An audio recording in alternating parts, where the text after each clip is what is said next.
함께 나눈 말씀은요, 계속해서 이사야 1장 전체를 좀 통으로 보고 있는데요. 오늘은 13절부터 17절까지 말씀 한번 같이 합독하도록 하겠습니다. 이사야 1장 13절부터 같이 읽어보겠습니다. 시작.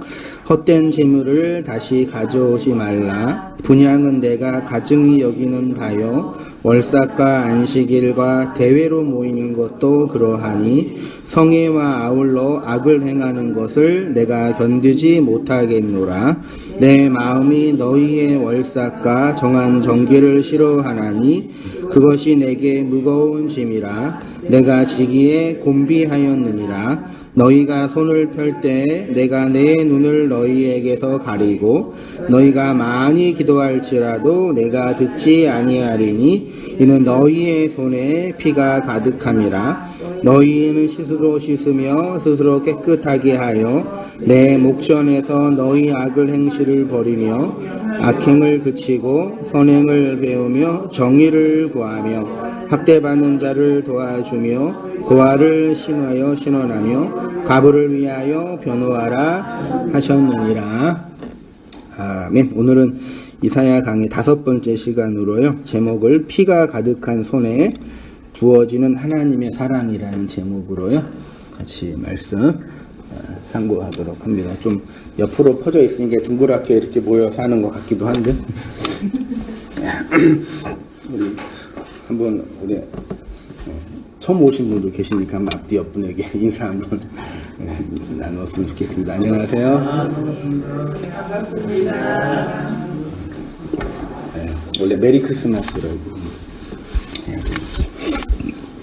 읽으면서요 같이 말씀 나누도록 할게요. 모든 선지자들의 신학적 비판의 근거는 율법이고요. 율법의 핵심은 십계명입니다. 이 십계명은 이스라엘의 모든 법의 핵심이라고 생각하죠. 내 안에 양식으로 주어지는 그리스도의 복음이 이해되기 전까지 사람들은 이 성경, 율법을 근본주의와 문자주의에 갇혀서 보기 때문에 이 계명을 육체와 문자 그대로 지키려고 합니다. 그러니까 성경 해석에 있어서 이제 신학적 흐름이라는 게 흔히 있는데 가장 그 보수적인 입장이 그 소위 말해 근본주의와 문자주의예요. 그러니까 근본주의와 문자주의는 그 단어적 의미가 뭐냐면 성경에 있는 그 경전 있죠. 경전에 있는 내용을 문자 그대로 이해하여서 문자 그대로 지키는 주의예요. 그러니까 모든 종파와 종교의 가장 그 보수적인, 좀 심하게 말하면 극보수적인 입장. 그래서 그 이슬람 원리주의자들이 있죠. 그 문자 그대로 지키는 분들, 말씀 그대로, 그분들의 경전. 우리 기독교 진영에서도 성경이 하나님의 말씀이죠. 그렇죠? 하나님 말씀이니까 그곳에 기록되어 있는 문자를 그대로 읽고 그대로 지켜야 되지요. 네. 그래서 그렇게 주장하는 분들을 신학적으로 원리주의자 혹은 근본주의자 혹은 문자주의자, 그래서 문자 그대로 지키자. 그럼 맞아요, 틀려요? 구약에 있는 성경을 문자 그대로 지키면 돼요, 안 돼요? 반은 지키고 반은 안 지켜요? 안 되죠?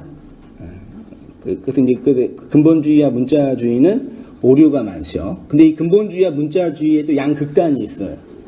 이게 소위 말해서 이제 자유주의와 그 영지주의죠. 그러니까 성경에 있는 문자는 모두 다 의미와 내용이 있어서 곧대로 지키면 안 되고 그 안에 있는 의미로 이해해야 된다. 를 이제 그 주구장창 주장하는 분들이 이제 그 근본주의자, 여기 영지주의자고, 그다음 이제 자유주의자들. 그래서 성경에 있는 그 역사적 사실을 이제 다 허구로 이해해서 상징적인 언어로만 받아들이는 분들이 있어요. 아무튼 그런 신학적인 분파가 있는데 한국에서는 보편적으로 이제 그 정치적으로도 보수주의자가 많이 있는 것처럼 신학적으로도 근본주의와 문자주의적인 경향이 강히 있죠.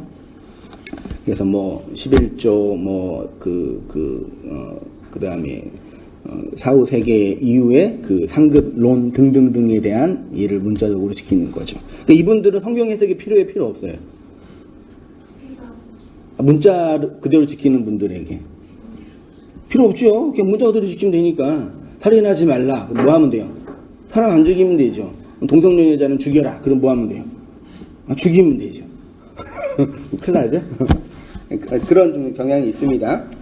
이사야 시대에도 그러했듯이 우리 시대도 그런 것 같습니다. 여전히 많은 사람들은 근본주의 기독교, 문자주의 기독교에 갇혀서 진짜 기독교, 즉 그리스도를 보지 못하고 있는 거죠.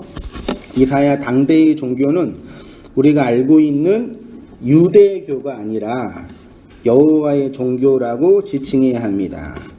사실 유대교는 구약의 아브라함의 종교부터 시작된 영적인 종교를 바르게 계승한 종교라기보다는 근본주의와 문자주의와 민족주의가 합쳐서 만들어진 괴물과 같은 이단이죠. 예수님과 바울을 핍박했던 교단이 어떤 교단이에요? 유대교예요. 그러니까 유대교는 원래 그 아브라함부터 이루어진 구약 종교의 정통이 아니라 포로기 이후에 성전을 잃어버린 유대인들이 토라 중심으로 모인 그 민족주의적 종교가 유대교예요. 그러니까 사실은 구약 종교의 이단적 개념이죠. 이들의 그 신학적 해석은 근본주의적이고 문자주의적이고 민족주의적인 선민사상을 가지고 여전히 성경을 보고 있기 때문에 누구를 부정해요? 예수를 부정하죠. 유대교는 포로기 이후 성전 제사를 드리지 못하는 유대인들이 토라 중심으로 모인 종파입니다. 이사야 당대의 여호와의 종교는 성전과 율법 중심의 종교였기 때문에 종교 권력은 제사장 그룹이 장악하고 있었고 선지자들은 이러한 종교 권력을 비판하고 개혁자의 위치에 있었던 것으로 보입니다. 그래서 선지자들의 설교 사역의 핵심은 성전 제사와 율법 준수에 대한 비판으로 설교 사역을 시작했고 성육신 하실 그리스도에 대한 증언으로 마치게 되었다라고 봅니다. 다시 이제 우리가 이제 본문으로 보는 이사야 1장으로 와서요. 이사야 1장의 주된 내용도 두 가지 종교 행위에 대한 비판이죠. 하나님은 너희가 드리는 성전 제사를 받지 않으시고 너희는 율법을 지키지 않고 있고 그 결과로 너희의 기도를 듣지 않으신다고 선지자를 통해서 선포하고 계셨고 선지자는 너희가 하나님께 손을 펴도 하나님은 눈을 가리시고 많이 기도를 해도 듣지 않으신다고 한 거죠. 그러면서 이제 15절 하반절에 헛된 성전 제사 기도해도 듣지 않으신다 그러면서 그것에 대한 이유로 간략하게 말씀하고 있는 게 뭐예요? 너희의 손에 뭐가 가득해요? 네, 피가 가득한다 그랬죠. 손에 뭐가 있다고요? 피요. 그럼 이 피는 누구의 피일까요? 무엇의 피일까요? 동물의 피일까요? 사람의 피일까요? 이 피가 의미하는 게 뭘까요? 그래서 이제 그 칼빈 주석을 보니까 이렇게 주석을 했더라고요. 이 피는 희생 제물의 피를 의미하는 것이 아니라 문자적 혹은 상징적 의미에서 뭘 의미한다고요? 그럼 누구의 피예요? 그러니까 피라는 이 단어 속에 상징적으로 있는 게 사람들을 피 흘리는 어떤 악행의 행동이 있죠. 그거를 상징한다고 칼빈이 본 거예요. 칼빈의 해석이 맞을까요? 틀릴까요? 칼빈 누군지 아시죠? 들어는 보셨죠? 루터, 칼빈, 웨슬레가 종교개혁을 했잖아요. 개신교 진영에서. 칼빈의 이러한 해석은 옳지 않습니다. 우선적으로 선지자가 비판하는 이들의 피는 희생제물의 피이기 때문입니다. 물론 여기서 그들의 악행이 나오기 때문에 다 틀린 것은 아니지만 문제의 핵심에서 벗어난 설명으로 보여집니다. 오늘은 희생제물의 피의 본질이 무엇인지 구약의 십계명과 예수님이 재해석하신 십계명을 중심으로 한번 설명해 볼 테니까요. 천천히 들어보시면서 함께 인해를 나누었으면 좋겠습니다.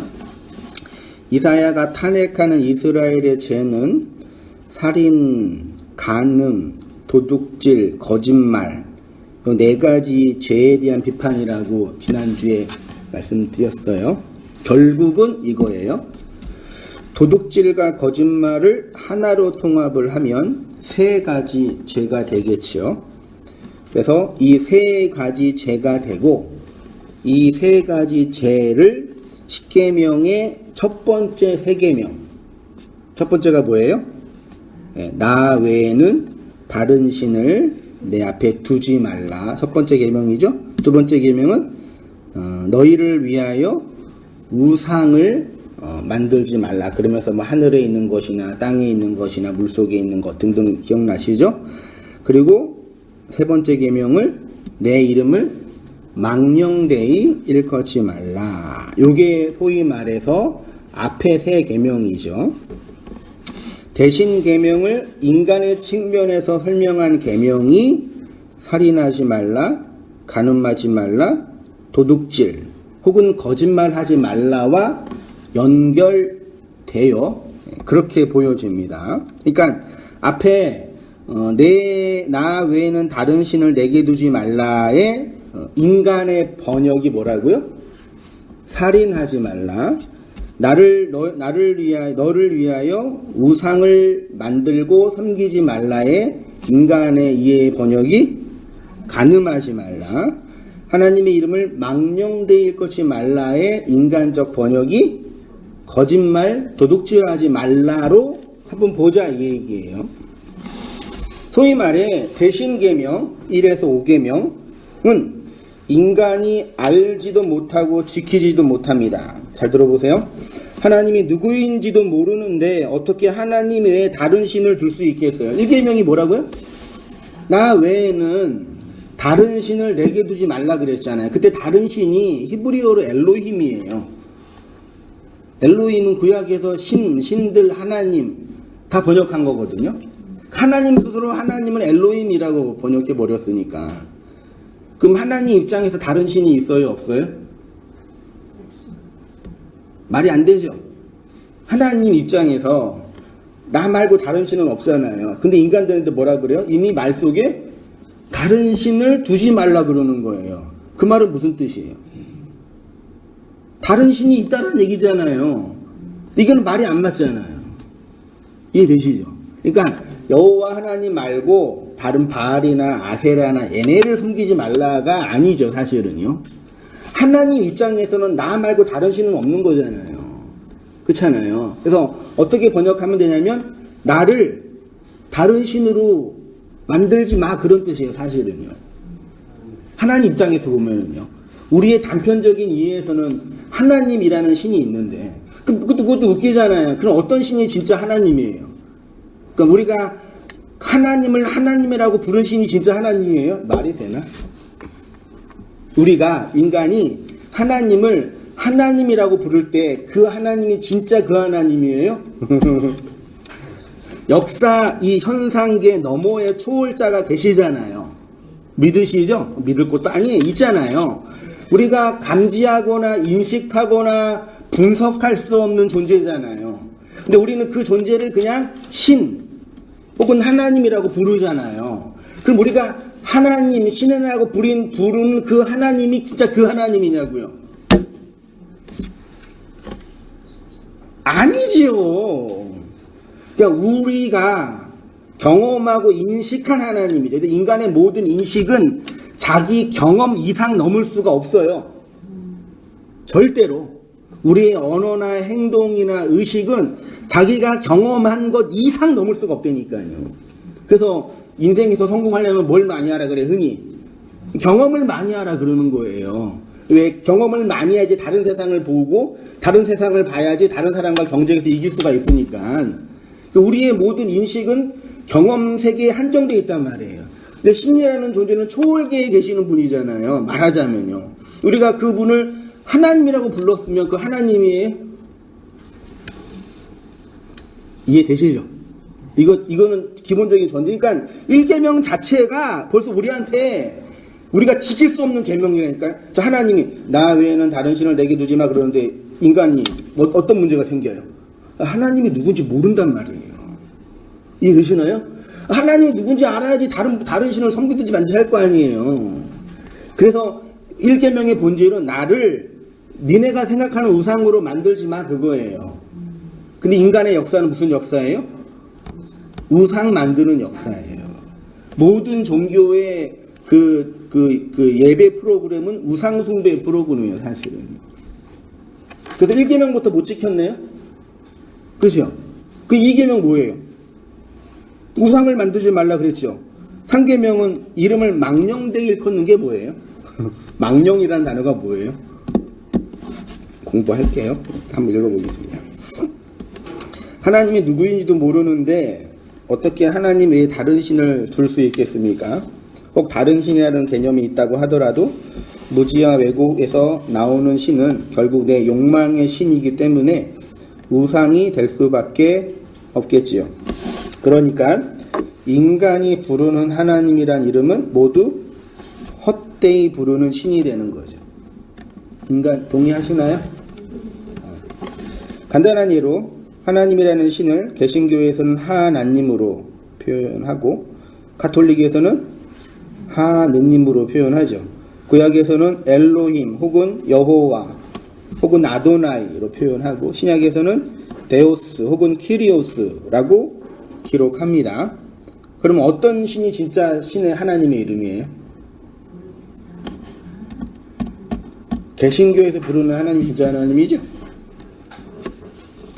그렇죠? 이렇게 자기네 문자로 그 하나님을 규정하는 그 종파를 원리주의자, 문자주의자라고 하는 거예요. 그 하나님이라는 그 절대자가 인간이 만든 문자에 갇힐 수 있겠냐고요. 그러니까 우리가 하나님이라고 정의 내릴 때 이미 그 하나님은 우상이 된 거예요. 그러니까 하나님이라는 정의 속에 갇히잖아요, 벌써. 그래서 인간은 존재 자체가 무슨 숭배예요? 우상 숭배예요. 그래서 마지막 그 10계명의 10계명이 뭐예요? 10번째가 탐심, 탐내지 말라 했잖아요. 탐심은 곧 뭐라 그랬어요? 바울이. 탐심은 곧 우상 숭배라 그랬잖아요. 그 다시 1계명으로 다시 가는 거예요. 이 계명 사실 10계명인데 하나죠. 사실 다 이해되시죠? 잘 이해하셔야 됩니다. 3계명의 망령되이라고 번역된 단어가 샤우라는 단어래요. 사전을 보니까 이 단어가 뭐냐면 공허, 헛됨, 거짓, 허무 이런 뜻인데 9계명에 이웃에게 거짓 증거 있죠. 이 거짓이 샤우예요. 그러니까 하나님의 이름을 망령되게 부른다라는 것은 하나님의 이름을 헛되이 부른다, 공허하게 부른다, 공허한 외침이다 라고 하는 겁니다. 이렇게 하나님을 공허하게 헛되게 부르는 자의 손에 뭐가 있다고요? 희생제물의 피, 무지와 왜곡의 피가 있다라는 거죠. 온 거 있으시죠? 그래서 아무리 크게 소리를 지르며 기도를 해도 하나님이 응답해 주지 않으시는 거죠. 그러니까 인간은 1계명부터 3계명 자체를 지킬 수 있어요? 못 지켜요? 못 지키죠. 아무리 종교심과 신앙심이 깊어도 하나님을 향한 계명은 지킬 수 없지요. 그러면 4계명과 5계명 지킬 수 있을까요? 하나님을 다른 신으로 내 욕망의 우상으로 헛되이 부르는 자인 우리에게 4계명, 안식이라는 게 있을 수 있겠어요? 이미 공허, 헛됨, 거짓으로 부르는데 우리 안에 안식이 있을 수 있겠냐고요? 없지요? 그러니까 안식일을 지켜요, 못 지켜요? 못 지키죠. 그러니까 안식일의 주인은 누구예요? 인자잖아요. 인자가 누군지도 몰라요. 그러니까 유대인이나 이런 문자주의자들이 안식일을 지킨다는 계명을 뭐 어떻게 했어요? 다 만들어놨죠. 그 우리나라 전통 개신교도 영향을 받아서 그걸 뭘로 만들어놨어요? 주일 성수 주일. 주일 성수라는 용어를 만들어 놓고 어떻게 주일 성수하려면 어떻게 해야 돼요? 예배 빼먹으면 안 되고. 지금 예배가 한두 개뿐이었지만 옛날에는 새벽 예배, 일부 예배, 오후 예배, 저녁 예배, 구역 예배 이거 다 있잖아요. 그 지지난주도 한번 제가 알고 있는 어떤 분이 이제 상담받으러 오셨는데 저녁 늦게 오셨어요. 예배 때. 왜 그러냐니까 아침부터 저녁까지 주일날 예배를 드려야 돼요. 오전 예배 일부 예배 드려서 드리고 그 다음에 그 주일학교 예배 봉사하고 그 다음에 집에 가서 밥 먹고 구역 예배하고 그리고 이제 주일 끝나는 거죠. 그렇게 해야지 주일 성수라고 했잖아요. 그렇게 해야지 마음도 뿌듯하고 뭔가 몸은 피곤하지만 내가 그래도 하나님께 잘해서 좀 기쁘고 그렇잖아요. 근데 그렇게 하는 거 뭐 자체가 뭐 나쁘다 뭐 그런 건 아닌데 그런 건 주일 성수가 아닌 거죠. 그냥 교회 뭐죠? 봉사한 거죠. 애쓰신 거죠. 수고하신 거죠. 노력하신 거죠. 인간적으로 되게 칭찬해 줄 만한 일일 수도 있죠. 근데 그 속을 보면 되게 무서운 자기 욕망이 있는 거죠. 아주 무서운. 안식을 못 지키죠. 그 왜 안식이 없냐? 안식을 주는 양식을 먹지 못하기 때문에 안식이 없습니다. 양식은 아버지의 씨와 어머니의 말씀으로 주어지는 씨가 있는 말씀이 양식입니다. 그러니까 우리에게 진짜 한 페이지입니다. 안식의 양식을 주는 부모로서의 하나님을 모르니까 부모를 공경해야 못해요. 못하죠. 그러니까 성경이 말하는 상징적으로 설명하는 부모는 하나님의 말씀이 아버지의 씨이고 어머니의 젖이에요. 그래서 우리는 하나님을 아버지로만 알고 있는데 원래 하나님에게는 양성이 있지요. 부성적인 하나님이고 또 뭐예요? 모성적인 하나님이에요. 그래서 이제 우리는 부성의 하나님만 부르면 안 되고 모성의 하나님을 불러야 한다고 말하는 사람들이 누구예요? 하나님 어머니, 하나님 어머니를 아시냐고 그러잖아요. 그게 사실 성경에 있는 표현인데 인류 역사가 가부장적인 역사였기 때문에 그 모성을 좀 이렇게 터부시한 거죠, 사실은요. 근데 그 아버지의 부성과 어머니의 모성으로 있는 게 말씀이에요. 그러니까 부모를 공경한다 얘기는 그 말씀을 공경한다. 네. 이해되시죠? 그러면 부모를 공경하면 복이 뭐예요? 출애굽기 20장 12절에 내 부모를 공경하라. 그래야면 내 하나님 여호와가 내게 준 땅에서 뭐 한대요? 내 생명이 기인다. 이거 장수죠? 이 장수의 성경적 번역이 영생이에요. 오래 사는 게 복이에요. 네? 오래만 살면 좋은 거냐고요. 그거는 죽음에 대한 공포 때문에 그게 좋게 느껴지는 거지 오래 사는 건 좋은 거 아니에요. 오래 사는 것 자체는 좋은 게 아니에요. 그냥 길게 사는 게 아니라 이거는 영생, 하나님이 우리에게 주는 그 생명에 대한 상징적 표현이죠. 하나님의 말씀으로서의 그 부모를 공경하지 않는데 어떻게 영생이 주어지겠어요? 됐죠? 구약에서 부모를 공경하면 얻게 되는 복이 약속의 땅에서 오래 산다는 것입니다. 다시 말해 약속의 땅에서 오래 사는 것을 뭐라 그런다고요? 예, 신약적 버전으로 영생 혹은 구원 표현하면 돼요. 그러니까 하나님의 말씀을 부모로 공경하지 않는 자들의 삶은 반대로 약속이 없는, 약속의 땅이 아니라 약속이 없는 그 버려진 땅이에요. 땅에서 장수가 아니라 뭐예요? 단명이에요. 그래서 고대 시대부터 사람들이 단명하는 걸 저주받았다 그랬죠. 옛날부터. 그러니까 이게 단지 물리적인 생명이 길고 짧음의 문제가 아니라 이런 초벌적인 의미를 이미 내포가 있었던 거예요. 객사하면 저주받은 거였죠. 집에서 안 죽고, 아버지의 집에서 안 죽고, 밖에서 죽으면 진리 밖에서 죽는 거잖아요. 그래서 저주예요. 그렇게 해석하는 거예요, 사실은요. 죄를 지으면은 편안하게 살아야 못 살아요. 죄 짓고는 발 뻗고 못 산다 그러잖아요. 하나님의 은혜 없이 우리가 어떻게 살 수 있겠냐고요, 말하자면요. 사르트르라는 철학자가 말한 것처럼 인간은 이 세상으로 던져진, 약속이 없는 땅, 유리한 땅으로 던져진 존재죠. 약속 없는 이 세상으로 던져졌기 때문에 가인처럼 유리하고 방황하는 인생이 되죠. 누가 없으니까? 부모가 없으니까. 나를 낳아준 부모가 누군지 모르는 거예요. 그냥 던져진 거예요. 눈 뜨니까 이 나가 있는 건데 이 나가 있게 한 그 부모가 누군지 모른다니까요. 그러니까 약속의 땅이 아니라 버려진 땅이라고. 버려진 나. 이해되시죠? 네. 그런데 이렇게 하나님을 다른 신, 우상으로 섬기며 헛되이 부르는 우리에게 그리스도의 복음이 들리기 시작했습니다. 하나님을 다른 신으로 섬기고 있었던 내가 우상을 하나님이 누군지 모르는 자구나 라고 자각하셨죠.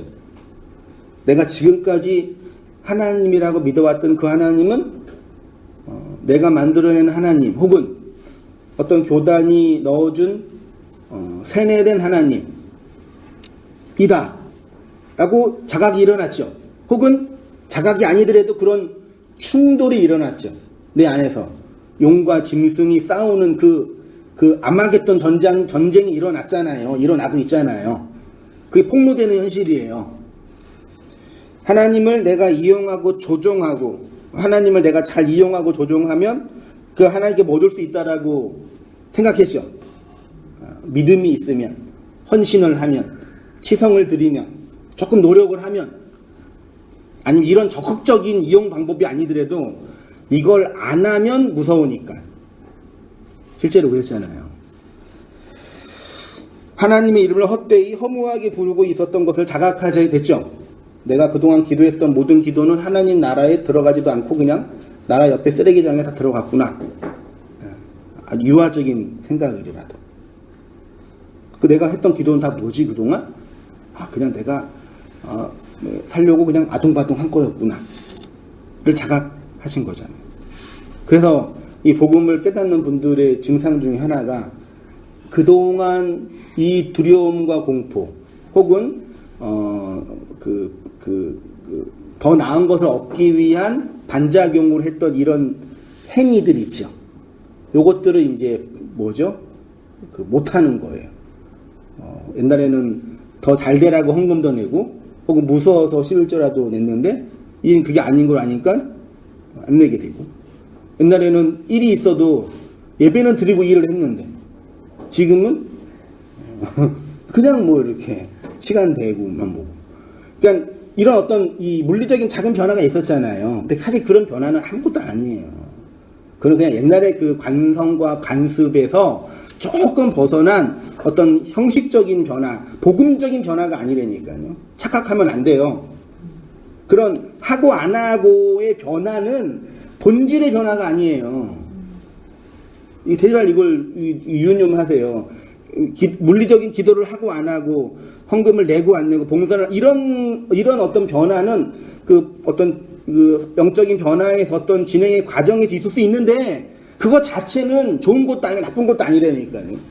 자꾸 그걸로 자꾸 이렇게 자기를 또 합리화할 필요 없단 말이에요. 그러면서 열심히 하는 사람들 보면서 넌 아직도 심지어 빚을리고 너는 율법에 갇혀 있다가 정죄하고, 그것도 웃긴 거예요. 그러면 또 안 돼요. 그러니까 이 복음이라는 걸 우리가 이해하는 측면이 되게 어려워요. 그러니까 뭐 예를 들어서 뭐 어떤 목사 표현 11줄 하면 지옥 간다 이렇게 설교한 목사가 미국에 있거든요. 그러니까 이제 11주의 본질에 대한 이해는 간과하고 그 자체에 이제 매이는 거죠. 그동안 내는 게 무서웠는데, 이제는 안 낼 수 있다라는 그게 복음인가요? 네. 그게 복음이에요. 아주 무서운 또 자기의적 것도. 또 다른 거예요. 또 다른 극단이에요. 그러니까 아까 소두의 문자주의와 그 원리주의자와 영지주의자와 자유주의자는 뒤에서 만나요. 비슷해. 정치적으로도 극우와 극자는 비슷하죠. 비슷해요. 똑같아요. 하는 짓 보면은.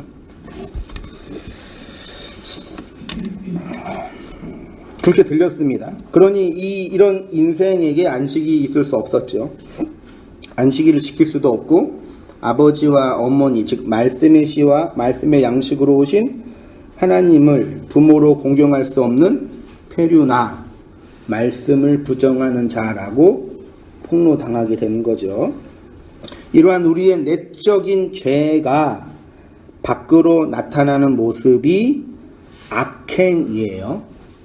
이 악행을 성경이 살인, 간음, 도둑질, 거짓말. 그러니까 앞에 나 외에는 다른 신을 두지 말라, 우상을 만들지 말라, 망령되이 일컫지 말라는 하나님을 향한 계명이잖아요. 그렇죠? 근데 문제가 뭐라 그랬어요? 하나님이 누구인지 모른다니까요. 그러니까 계명 자체가 지켜질 수 없는 거예요. 내가 어겼는지도 모른단 말이에요. 그래서 하나님이 이 하나님에 대한 계명이 뭔지 모르는 인간들이 쉽게 이해할 수 있는 언어로 주신 계명이 무슨 계명이라고요? 살인하지 말라, 간음하지 말라, 도둑질, 거짓말하지 말라라는 인간의 이해에서 이해하는 계명으로 다시 주신 거예요.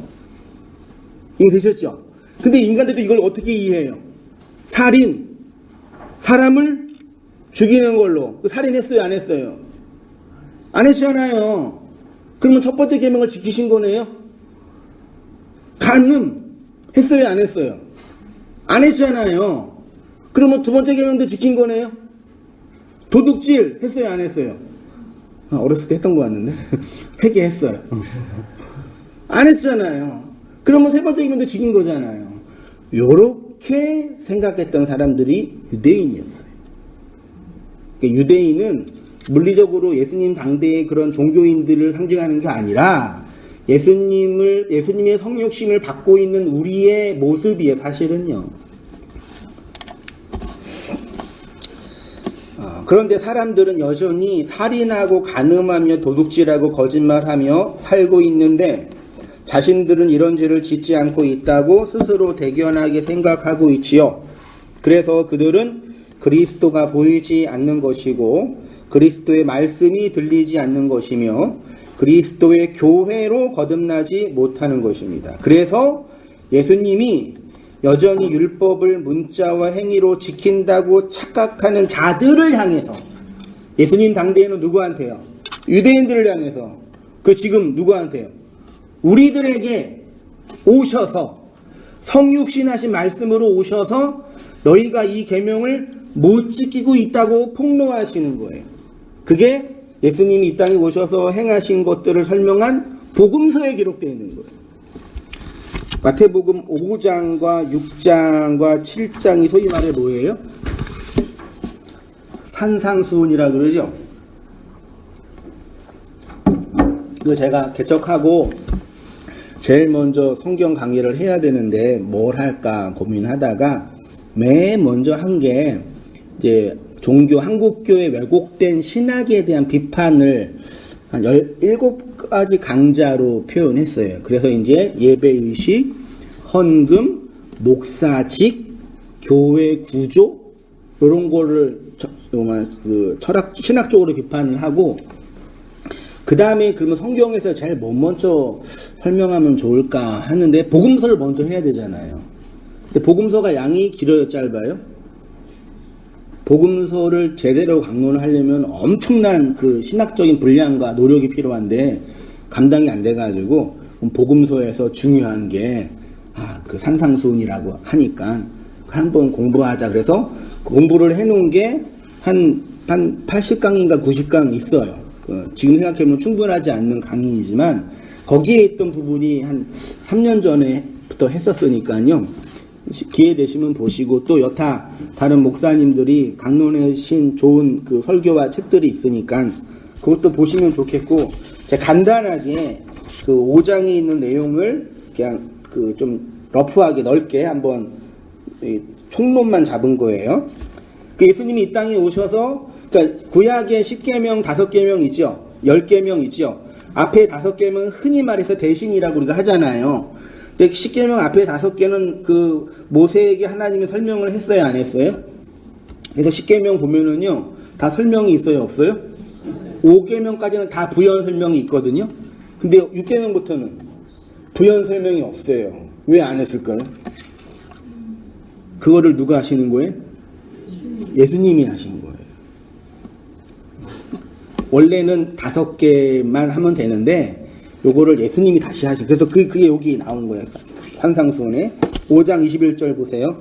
그러면 같이 한번 읽어볼게요. 21절부터 26절까지요. 시작. 옛사람에게 말한 바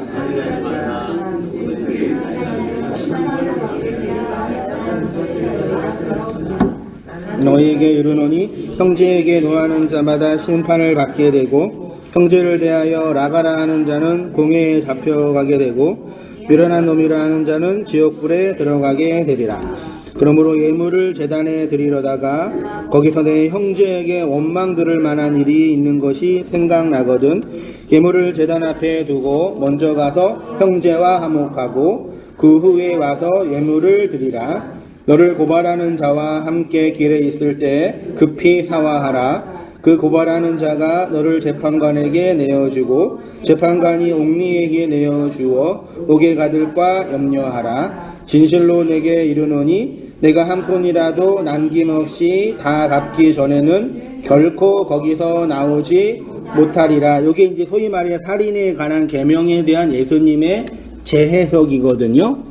그러니까 이거를 문자적으로 보면 물리적으로 사람을 죽이는 게 살인이라고 사람들이 이해했는데, 예수님은 한 걸음 더 나아가서 뭐라 그래요? 형제를 향하여 라가라 욕하는 거예요. 뭐 밥통이다 뭐 그런 뜻이라고 하는데, 그 현재를 미워하고 원망하는 것 자체가 살인이라고 하죠. 그래서 이거를 이제 흔히 이제 복음주의 진영에서는 이제 마음의 죄 이렇게 표현하는데, 뭐 그것도 뭐 전혀 틀린 건 아닌데, 마지막 결론을 예수님이 뭐라 그러세요? 뭘 하라 그래요? 살인하라 하지 말라 해놓고 마지막에 뭐 하라 그래요? 나오라 그러는 거예요. 사람 죽이지 말라 그래 놓고 뭐 하라 그래요? 어디선가 나와라 그러는 거예요. 그러면 이 전제는 뭐예요? 너희는 지금 어딘가에 갇혀있다라는 걸 전제하는 거예요. 그 한마디로 말하면 율법의 감옥, 선악과의 감옥에 갇혀있는 거예요. 거기에서 나오는 게 살인하지 않는 거예요. 그래서 거기서 나오려면 살인하지 않는, 즉 희생제사의 피로 너희가 나올 수 있는데 살인을 할 수밖에 없잖아요. 26절에 진실로 내게 이르노니 내가 한 푼이라도, 한 푼 있죠? 한 푼. 여기 이전 성경에는 뭐라고 번역되어 있는지 아세요? 네, 홀이라도, 한 푼이라도, 말씀을 다 드렸는데 이게 마지막 하나예요. 네, 마지막 하나. 결론적으로 10계명 중에 마지막 하나가 뭐지요? 네, 10계명의 결론은 사랑하라잖아요. 근데 사랑하지 못하잖아요. 그 예수님이 그 마지막 하나를 어디서 완성했어요? 십자가에서 완성해서, 그 십자가는 역사적 예수가 달린 십자가가 아니라 어디에 달린? 내 마음과 인생 속에 달린, 그래서 율법의 감옥이라는 내 존재를 파괴하여서 나를 사랑으로 완성시켜 주신 그 십자가로 완성하셨기 때문에 거기서 나오는 거죠. 그러니까 더 쉽게 말하면 하나님이 주신 십계명, 율법, 선악과가 사랑이라는 하나님의 은혜의 내용이라는 걸 알아먹으면 율법의 감옥에서 나온 거다라고 하는 거죠. 그걸 또 다른 말로 뭐라 그래요? 용서한다 그래요. 그래서 이 5장 끝나고 6장에 뭐가 나와요? 구제하는 거, 금식하는 거, 기도하는 거, 다 양식과 관련된 말씀을 하시면서 주 기도문을 가르쳐 주신 거예요. 용서받은 자의 기도. 그래서 이 말씀 하다가 우리가 나를 용서할 뿐만 아니라 누구를 또 용서해야 돼요? 제가 그런 말, 하나님을 용서해야 한다고 표현했잖아요. 이 율법이라는 세상에 나를 던진 그분이 내 아버지 부모였구나를 아는 게 하나님을 용서하는 거라 그랬잖아요. 그래서 하나님 다 용서하셨어요? 물어보면은 용서해야 한다고 하니까 한다고 하는데 아직 마음 한쪽에서는 아직 용서가 안 될 때가 있잖아요. 되셨어요? 워낙 착하게 사셔가지고 용서라는 단어가 안 어울리죠? 하나님이 용서한다는 것 자체가 용납이 안 되는 거죠. 그 살인하지 말라, 간음하지 말라. 제가 볼게요. 또 간음하지 말라 하였다라는 것을 너희가 들었으나 나는 너희에게 이르노니 노명을 품고 여인을 보는 자마다 마음에 이미 간음하였느니라. 만일 내 오른 눈이 너로 실족하게 하거든 빼어버리라. 내 백체 중 하나가 없어지고 온몸이 지옥에 던져지지 않는 것이 유익하며, 또 만일 내 오른손이 너로 실족하게 하거든 찍어내버리라. 내 백체 중 하나가 없어지고 온몸이 지옥에 던져지지 않는 것이 유익하니라. 또 일러스되 누구든지 아내를 버리려거든 이혼 증서를 줄 것이라 하였으나 나는 너희에게 이르노니 누구든지 음행한 이유 없이 아내를 버리면 이는 그로 간음하게 하며, 또 누구든지 버림받은 여자에게 장가드는 자도 뭐한대요? 간음합니다.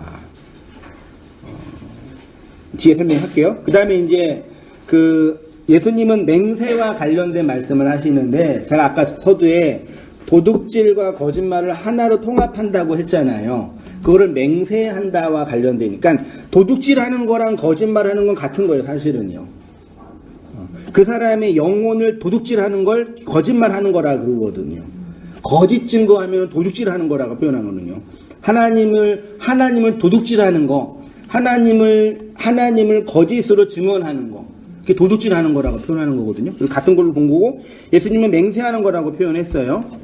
또 옛사람에게 말한 바 헛맹세하지 말라고 내 맹세한 것을 주께 지키라 하였다는 것을 너희가 들었으나 나는 너희에게 이르노니 도무지 맹세하지 말라. 하늘로도 하지 말라. 이는 하나님의 보좌이며, 땅으로도 하지 말라. 이는 하나님의 달등삼이요, 예루살렘으로도 하지 말라. 이는 큰 임금의 성임이요, 내 머리로도 하지 말라. 이는 내가 한 터럭도 희고 검게 할 수 없음이라. 오직 너희 말은 옳다 아니라 하라. 이에서 지나는 것은 악으로부터 나누니라.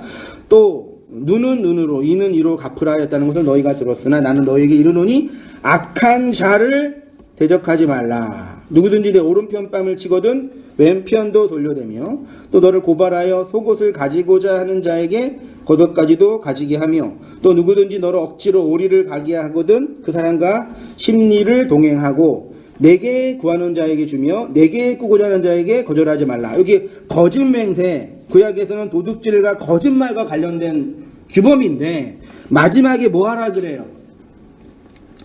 살인하지 말라에서는 나오라 그랬죠. 맹세하지 말라에서 뭐 하라 그래요? 주라 그러잖아요. 주는 방식이 되게 특이하죠. 율법한테 뭘 줘야 돼요. 그래서 여기 마지막에 구하는 자, 꾸고자 하는 자 있죠. 이스라엘 백성이 죄와 악이 가득한 현실에 대한 선지자들의 비판적 증언 속에 그들의 왜곡된 행실이 있어요. 너희는 악이 가득하고 나쁜 놈들이다 라고 막 비판했어요. 그 증거가 뭐예요? 이사야 본문에 있어요. 아니, 모든 선지자 본문에 다 있어요. 예배 생활, 제사 생활, 율법 생활 제대로 못한 거는 차치하고 니네는 진짜 나쁜 놈들이야. 그러면서 이제 그 나쁜 행실에 대한 증거로 뭘 댔어요? 사회적 약자라고 하는 고아와 과부와 헐벗은 사람들을 뭐예요? 구제하지 않은 거예요. 신원하지 않은 거예요. 그걸 그들이 악행이라고 그랬거든요. 그 얘기가 헛맹세하지 말라에 구하는 자에게 주고 그 진리를 찾는 자에게 건네주라는 얘기예요. 그러니까 우리가 하나님의 말씀과 은혜 앞에서 진리의 말씀에 공격당하여 나의 존재가 벗겨질 때 내가 어떤 자라는 게 자각돼요? 과부이고 고아이고 헐벗은 자이고 가난한 자라는 게 자각 되잖아요. 그 사람에게 필요한 건 뭐예요? 뭐예요? 그 가난 속에서 구제하게 하는 그 양식, 영적인 가난입니다. 그 양식을 건네줘야 되는데 교회가 그 진리와 양식이 없으니까 그 양식을 구하러 온 자에게 뭐예요? 내가 지금 힘든 건 기도를 안 해서 그런 것 같다. 기도 좀 해보시라. 교회 봉사를 해야지 좀 이렇게 된다. 그 누가 하는 거예요? 점집에 가면 그래요. 안 가셔서 모르세요? 응? 뭐 애기 있거나 뭐가 있으면 뭐라 그래요? 구타라 그러고 내가 써준 이거 좀 부적 좀 더 듣더라 그러고 다 그런 거예요. 사실은요. 난 정말 그러니까 가난한 자는 자기가 뭐가 가난한지 모른다니까요. 네가 그 가난한 건 이 세상에 있는 그 이런 물질 이게 없어서 그런 게 아니라 아버지의 그 양식과 그 진리가 없기 때문에 가난한 거라고 그 진리를 알고 있는 교사가 교회가 줘야지 이분이 살잖아요. 그치요? 근데 그렇게 안 하고 공갈빵을 주는 거라니까요. 다 그렇게 받아 드셨잖아요. 저도 그랬고 여러분도 그러고 그 얘기 하는 거라니까요. 그게 거짓말 하는 거, 도둑질 하는 거, 맹세하는 거라고 성경이 말하는 거예요. 이해되시죠? 되시죠? 그 다음에 이제 마지막 예수님의 결론으로 사실은 이렇게 말합니다. 또 내 이웃을 사랑하고 원수를 미워하라 하였다는 것을 너희가 들었으나 나는 너희에게 이르노니 너희 원수를 사랑하며 너희를 박해하는 자를 위하여 기도하라. 우리의 원수가 누구죠? 나를 박해하러 온 자가 누구죠? 율법이에요. 이같이 한즉 하늘에 계신 너희 아버지 아들이 되리니 이는 하나님이 그 해를 악인과 선인에게 비추시며 비를 의로운 자와 불의한 자에게 내려주심이라. 너희가 너희를 사랑하는 자를 사랑하면 무슨 상이 있으리요? 세리도 이와 같이 하느니라. 또 너희가 너희 형제에게만 무난하면 남보다 더하는 것이 무엇이냐? 이방인도 이와 같이 하리라. 그러므로 하늘에 계신 너희 아버지의 온전하신 것 같이 너희도. 그러니까 마지막 결론이 온전이에요. 그러니까 이 살인하지 말라, 간음하지 말라, 거짓말 도둑질하지 말라를 완성하는 게 뭐라고요? 온전이라고요. 요거를 십계명의 마지막 하나 바울은 요걸 뭐라고 정리했냐면 사랑하라고 표현했어요. 그래서 모든 사람들이 문자적으로라도 기독교의 핵심 교리는 뭐라 그래요? 지키든 안 지키든 잘못 이해하든 오해하든 다 뭐라 그래요? 기독교는 사랑의 종교라고 하잖아요.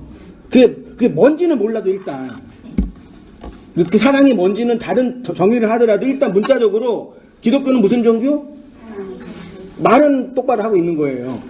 그 안에 내용은 인간적으로도 사랑이 많아요? 흔히 말해 정, 의리 이런 거라도 많아요? 누가 그 기독교인 조사를 했는데 교회 안 다니는 분들이 기독교인들을 보니까 어떻게 보이더냐 물어보니까 착하게 보이냐? 아니요. 혹은 성실하게 보이냐? 아니요. 혹은 그 사람들을 많이 구제하냐? 아니요. 다 그런데 10%도 안 돼요. 어떻게 보이냐? 욕심 많아 보인대요. 맞죠? 구원도 받아야 되고 천국에도 가야 되고 이 땅에서도 복도 받아야 되고 욕심이죠. 그러니까 우리의 욕망이 드러나는 거예요. 이렇게 사실은 이 바벨론이라는 이 우리의 현실, 율법이라는 이 현실이. 그러니까 성경에 말하는 용, 음녀, 소돔, 고모라, 바벨론 이게 다 어떤 교회 밖에 있는 세상이 아니라 다 우리 안에 있는 짐승의 모습들이라니까요. 맞나요? 네. 그렇게 인식하면 성경이 아버지의 약속으로 보인다니까요. 나를 용서한 그 아버지의 양식으로 보이고요. 내 안에 일어나고 있는 이 수많은 이 전쟁들, 아마겟돈 전쟁의 진위가 뭔지 알게 되고요. 그걸 모르고 그냥 좋게만 해달라고 그렇게 하니까 될 때도 있지만, 되는 것처럼 보일 때도 있지만 나중에 가면 다 이상한 그 결론이 나는 거예요. 그게 이제 온전하라. 예. 구약을 받은 유대인들은 자신들이 하나님의 계명을 육체와 문자로 지키고 있다고 착각했습니다. 4페이지 오른쪽입니다. 그런데 예수님이 오셔서 스스로 율법을 지키고 있다고 하는 자들을 향해서 뭐라 그래요? 너희는 율법을 지키지 못하고 있다. 아니, 율법 자체를 몰라 그러는 거예요. 그 증거가 뭐예요? 율법 자체를 설명하러 오신 예수를 뭐예요? 죽인 거예요. 살인하지 말라라는 계명을 지키고 있는 유대인들을 향해서 마태복음 5장 21절 이하에서 살인의 본질을 설명하시면서 사람을 죽이지 않는 것이 살인하지 않는 것이 아니라 너희의 이웃으로 온 나를 너희가 죽이고 있으니 너희는 살인하고 있다. 가늠하지 않고 있다고 생각하는 자들을 향해서 음욕, 에피두미아, 욕망이에요. 욕망을 품고 여자, 이 아래의 세상을 바라보고 있는 너희가 이미 뭐 하는 거예요? 가늠하는 거죠. 교회 와야지 가늠하는 자라는 게 폭로당하는 거죠. 교회 안 오면은 몰라요.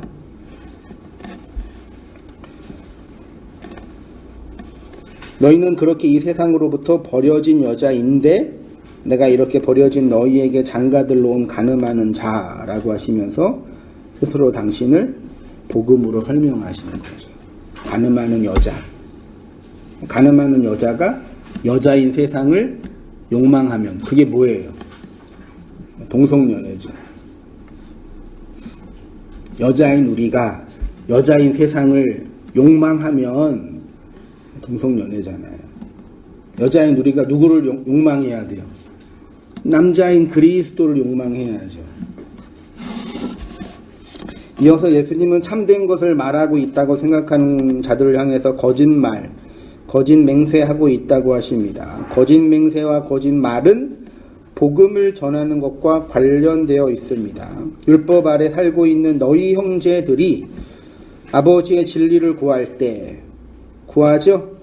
내가 구하잖아요. 그렇게. 그 율법의 진리 속에 있는 그리스도라는 자유와 안식과 양식을 건네주어야지 진리를 말하는 자인데 또다시 율법에 매여서 다른 종이 되게 하는 너희를 거짓 맹세, 거짓말 하고 있는 자라고 공갈빵, 공허함을 주는 거란 말이에요. 그러니까 이 땅에서 배부를 거. 그게 뭐 나쁘다, 틀리다, 옳지 않다가 아니라 그게 아니라고요. 유대인들을 향해서 이렇게 말씀하십니다. 또 무거운 짐을 묶어 사람의 어깨에 지우되 자기는 이것을 한 손가락도 움직이려 하지 아니하며 화 있을진저 외식하는 서기관과 바리새인들이여 너희는 천국 문을 사람들 앞에서 닫고 너희도 들어가지 않고 들어가려 하는 자도 들어가지 못하게 하는도다. 화 있을진저 외식하는 서기관들과 바리새인들이여 잔과 대접의 겉은 깨끗이 하되 그 안에 탐욕과 방탕으로 가득하게 되었도다.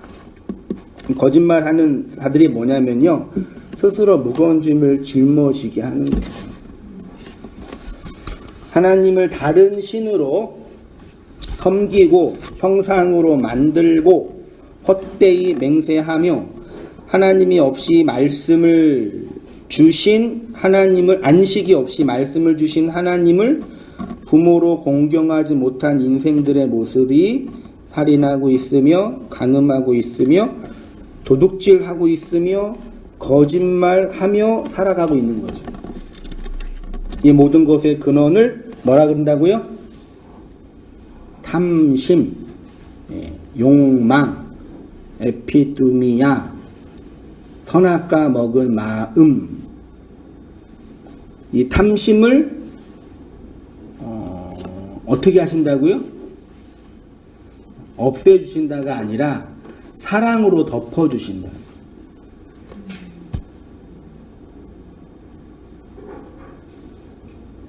그걸 역설이라 그러죠. 이 세상에 악이라는 게 있어요? 사도 바울이나 요셉의 고백을 들어보면 나중에 어떤 사람이 돼요? 당신들은 나를 해하려고 이곳에 주기를 했지만 하나님은 그 악을 뭘로 바꾸셔서 선으로 바꾸셨다 그랬죠. 그러면 요셉이 경험한 악은 있는 거죠. 경험했잖아요. 아래의 세상에서. 근데 요셉에게 그 악이 뭐예요? 선이 됐잖아요. 누가? 하나님에 의해서. 됐죠? 그러면 요셉에게 악이 있는 거예요? 없는 거예요? 없는 거죠. 그 입장에서는요. 바울도 로마서 8장에서 하나님을 사랑하는 자, 그 뜻대로 부르심을 입은 자들에게는 모든 것이 합력하여 운수대통 만사형통 안되고 어려운 거 다 해서 하나님이 좋게 인도하신다가 아니라 이 땅에서 성도가 경험하는 악이 누구에 의해서? 하나님에 의해서 뭐가 된다고요? 선. 요거를 해석학적으로 신학뿐만 아니라 인문학이나 정신분석학에서도 해석학적으로 고통을 선으로 해석한다라고 표현해요. 그리스도 없어도. 그러니까 이 땅에서 경험하는 악으로 인식되는 것이 내 육체의 눈으로 볼 때는 그냥 악이잖아요. 나쁜 거잖아요. 고통스러운 거잖아요. 근데 그리스도가 오셔서 그 악을 선으로 해석해서 주시는 거예요. 그래서 용서받은 성도에게는 이 세상이 악이 아니라 뭐예요? 선이 된다고요. 그래서 어떤 사람도 어떤 존재도 구원받은 성도를 해칠 수가 없는 거예요. 끊을 수가 없는 거라니까요. 좀 이해되세요? 이렇게 한번 설명해 볼게요. 그래서 모든 인생들은 다 어떻게 살고 있냐면 선악과 먹은 자로 선악 판단 아래서 자기 욕망과 자기 의와 자기애의 충족을 위하여 살아가고 있습니다. 맞지요? 해적선에서 아무리 착한 일을 해도 악한 일이 되죠? 해적선에서 아픈 사람 고쳐주면 착한 일이에요? 좋은 일이에요? 나쁜 일이에요? 해적선에서 아픈 동료를 고쳐줬어요. 좋은 일은 나쁜 일이에요. 고쳐주는 것 자체는 좋은 일인데 그게 해적선에 있는 게 문제예요. 방군에 들어가서 방구군을 죽였어요. 좋은 일이에요? 나쁜 일이에요? 정부군이 좋은 사람이라고 치고 좋은 일 한 거죠. 사람을 죽였는데 좋은 일이 된 거예요. 이게 윤리의 그 아이러니라니까. 사람을 한 명 죽이면 살인자인데 100만 명 죽이면 영웅이 되는 거예요. 무섭죠? 그러니까 율법의 감옥을 쉽게 해적선에서 난 해적질 하기 싫어 그래 어쩔 수 없는 거예요. 거기 있는 건. 그럼 어떻게 해야 돼요?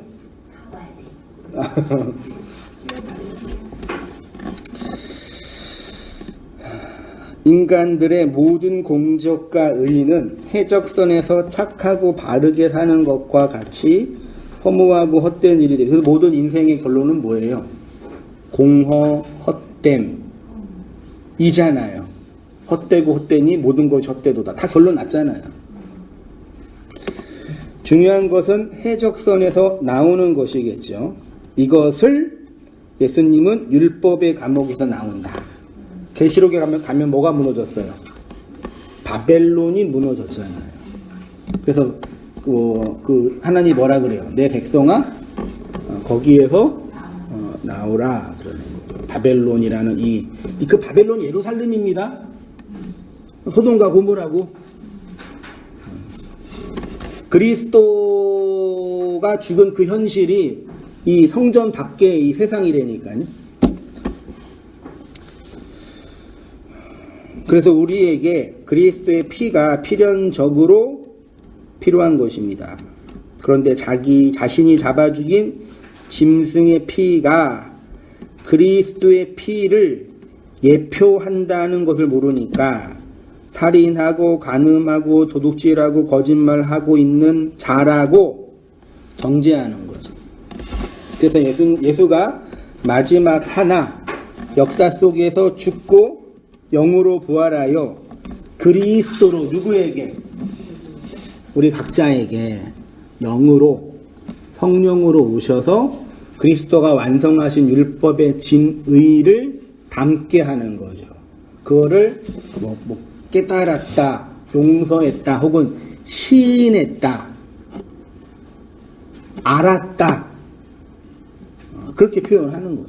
그리스도 안에 있다. 26절에 내가 진실로 내게 이르노니 내가 한 푼이라도 남김없이 다 갚기 전에는 결코 거기서 나오지 못하리라. 한 푼 있죠? 율법의 마지막 하나 뭐예요? 사랑. 그 사랑은 형제에게 진리를 말하는 것, 그거를 용서하는 양식. 그러므로 하늘에 계신 너희 아버지의 온전하신 같이 너희도 온전하라. 그걸 온전이라. 이 온전이 텔로스라는 단어 어근이거든요. 완전하다, 온전하다, 이루었다. 예수님이 십자가에서 뭐 하셨어요? 죽으시고. 그래서 예수님이 완성하신 그 온전이 이제 어디로 들어가요? 교회인 성도 개인에게 다 증거되는 거예요. 그 성도가 뭐가 돼요? 교회, 또 다른 의미의 예수들, 혹은 흔히 그리스도들, 혹은 말씀들이라고 하는 거예요. 그 신약의 서신서는 그렇게 구원받아 그리스도인이 된, 그리스도들이 된, 말씀들이 된 성도들을 향해서 굳건히 지켜라, 인내하라, 배우며 가라, 서로를 돌아보라, 그 교회를 확장하라, 진리를 전하라 등등이 윤리적 지침처럼 말하는 것처럼 보이는 거지요. 마지막 하나, 이 율법의 완성과 온전은 그리스도가 십자가에서 완성하신 것으로 사랑이라고 한 것입니다.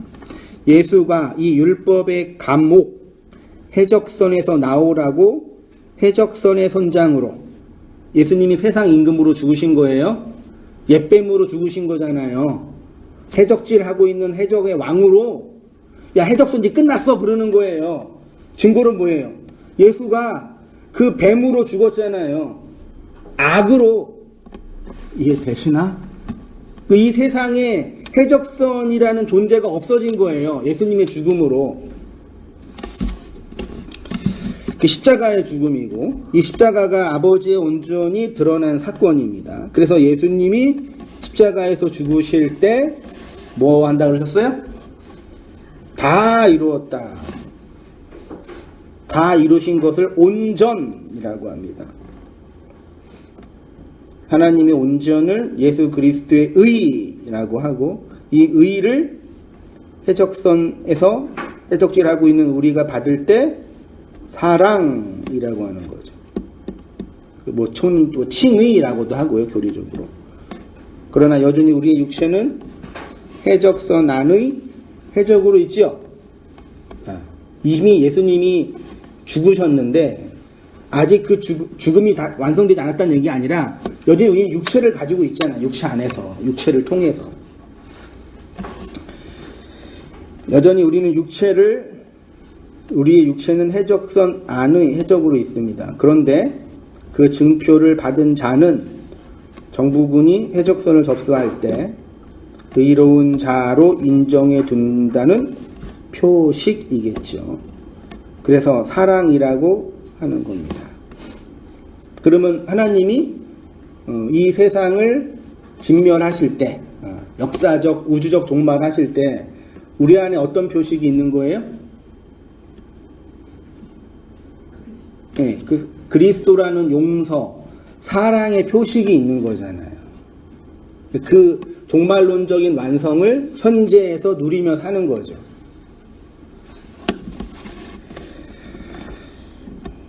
역사적 예수를 통해서 내 안에 그리스도의 영을 받은 성도는 해적선에서 그 사랑으로 살아가는 거죠. 악은 여전히 있지만 성도는 그 악을 하나님의 손으로 뭐 한다고요? 해석하죠. 그래서 십계명의 앞에 계명의 마지막 5개가 뭐라고요? 부모, 생명의 시와 자라게 하는 양식으로서의 말씀을 뭐 하라고요? 공경하라고요. 우리가 말씀을 뭐해요? 공경하잖아요. 할렐루야. 에? 아, 내가 그 말씀으로만 살 수 있구나. 그리스도가 증언하는 그 안식의 내용으로만 살아가는 존재구나. 그래서 말씀을 찾고 말씀을 뭐하고 나누고 나처럼 이 말씀 앞에서 고민하고 아파하고 있는 지체들을 향해서 호몰로게오하고 이해되시나요? 그거를 교회로 부름받은 교회의 한몸됨이라고 지향하는 거예요. 물론 우리의 교회됨은 여전히 우리의 유격적 욕망과 왜곡된 편견이 있기 때문에 그 말씀의 현장과 나눔의 현장에 다툼과 어려움과 미성숙함과 불일치가 있어요. 그쵸? 그거를 이 지상교회들이 감안하고 그거를 함께 만들어가는 거라니까. 근데 원리는 똑같아요. 보세요. 우리 말씀을 깨닫고 진리를 배우고 나서 마음속에 있는 욕망이 뭐예요? 뭐였어요? 뭐예요? 에? 말씀을 찾고 그 은혜를 구하는 거잖아요. 그리고 또 그렇게 함께하는 지체들과 함께 그걸 나누고 공유하고 호몰로기오하고 그게 교회라니까. 현실교회, 지상의 교회요. 그래서 온 거죠. 집사람이 억지로 보내서 온 게 아니라. 그걸 제가 얘기해 주는 거예요. 아, 나한테 그게 없었는데 그렇게 주어진 거구나. 그래서 난 그걸로만 살아갈 수 있고 용서할 수 있고 해석할 수 있는 자구나. 그러니까 결론적으로 말하면 그리스도의 영을 받은 성도가 이 세상을 하나님의 그 마음과 선으로 바라보는 해석 능력이 깊어지면 돼요. 현실적으로 보면요. 이걸 하나하나 이게 해석해 가는 거죠. 근데 이제 우리가 육체를 가지고 살기 때문에 문제를 하나 풀면 또 다른 문제가 오겠죠. 제 경험은 그래요. 그래서 어떤 느낌이 드냐면 하나 풀고 해결하고 하나 풀고 해결하면서 이렇게 하나하나 이렇게 넓어져 가고 성장해 가고 그것들을 우리의 육체가 보여주는 게 나이가 들어감에 따라서 세상이 다르게 보인다. 그렇게 표현하시잖아요. 어른들이. 그렇죠? 그건 진리적인 측면에서 말씀적인 측면에서 나이가 들어감에 따라서 이 세상이 어떻게 보이겠어요? 하나님의 선으로 해석되겠죠. 네, 그래서 율법의 감옥에 갇혀있는 이웃을 향해서 고아와 가부와 헐벗은 자로 있는 자들을 향해서 유대인처럼 억지로 무거운 짐을 지게 하는 율법의 짐을 주는 것이 아니라 그를 풀어주는 어렸을 때 우리 아이들이 친구들이랑 그 놀이 중에 얼음땡 놀이가 있는 거 기억나세요? 얼음땡 다 얼어 있는 거예요. 그래서 자유로운 애가 뭐 하는 거예요? 그를 쳐주면 얘가 풀려나는 거예요. 진리를 담고 있는 그리스도를 전하는 게 풀려나는 거라니까요. 근데 왜곡된 율법주의는 뭐예요? 계속 누는 거예요. 이 풀려나면은 지 마음대로 할 것 같다는 두려움이 우리 내재에 대해 있기 때문에 우리가 어떻게 마음대로 살아요, 세상에서? 이 세상에서 마음대로 살 수 있어요?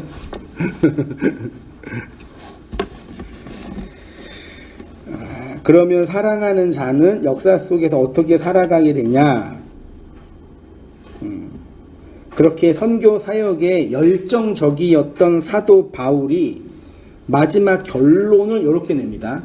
로마서 13장 8절이야. 같이 한번 읽어보겠습니다. 시작. 피차 사랑의 빛 외에는 아무에게든지 아무 빛도 지지 말라. 남을 사랑하는 자는 율법을 다 이루었느니라. 간음하지 말라, 살인하지 말라, 도둑질하지 말라, 탐내지 말라 한 것과 그 외에 다른 계명이 있을지라도 내 이웃을 내 자신과 같이 사랑하라 하신 그 말씀 가운데 다 들었느니라. 사랑은 이웃에게 악을 행하지 아니하나니 그러므로 사랑은 그러니까 사랑하라라고 긍정적이고 어떤 계명을 주면서 그 사랑을 뭐라 그래요? 아니 제 두껍게 줄 쳤잖아요. 악을 행하지 않는 거. 이 악을 행하지 않는 걸 거짓말하지 않는 자, 도둑질하지 않는 자, 거짓 맹세하지 않는 자라고 예수님이 말씀해 주신 거예요. 아니 선교 사역에 그렇게 열정적이었던 사도 바울이 야 은혜 받았으면 교회 몇 개 줘. 봉사 좀 제대로 좀 하고 네 몸을 불살라가지고 좀 어떻게 해봐. 안 그랬단 말이에요. 뭐하라 그래요? 이웃에게 사랑도 몰라 악을 행하지 마. 그렇게 열정적이고 인간의 그 행위를 강조한 인물처럼 보이는 사도 바울이 고작 교회들을 향한 마지막 결론이 뭐예요? 이 그리스도의 복음을 다 설명하고 나서 악을 행하지 마. 근데 그 양식이 주어지면 뭐 하지 않을 수 있어요? 악을 행하지 않을 수 있다니까요. 내가 율법을 잘 지킨 게 아니라 그리스도가 주신 그 은혜로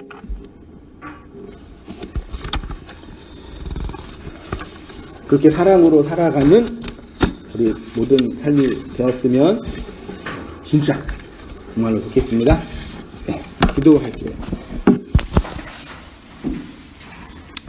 하나님 아버지, 역사 안으로 오신 예수님을 통해서 하나님의 사랑을 그 은혜를 보여주시니 감사합니다. 예수님이 십자가에서 완성하신 하나님의 온전으로 우리가 온전케 되는 삶이 되어지도록 아버지 인도해 주시고 은혜 내려주시옵소서. 왜곡된 근본주의와 문자주의에 갇혀서 하나님을 우상으로 섬기며 여전히 희생제사로 하나님께 의로운 자라고 생각했던 저희들을 긍휼히 여겨주셔서 문자 안에 보여주신 하나님의 사랑과 마음을 깨달아서 진정한 양식과 안식을 누리도록 인도하여 주시옵소서.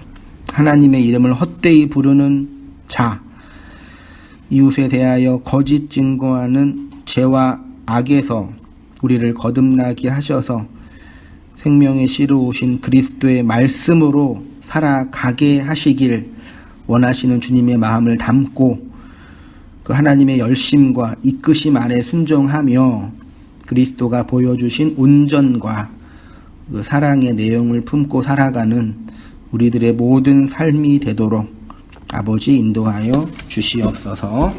이제는 우리 주 예수 그리스도의 은혜와 하나님 아버지의 크신 사랑과 성령의 교통하심이 우리 모든 성도님들의 삶 속에 지금부터 영원까지 함께 있을지어다. 아멘.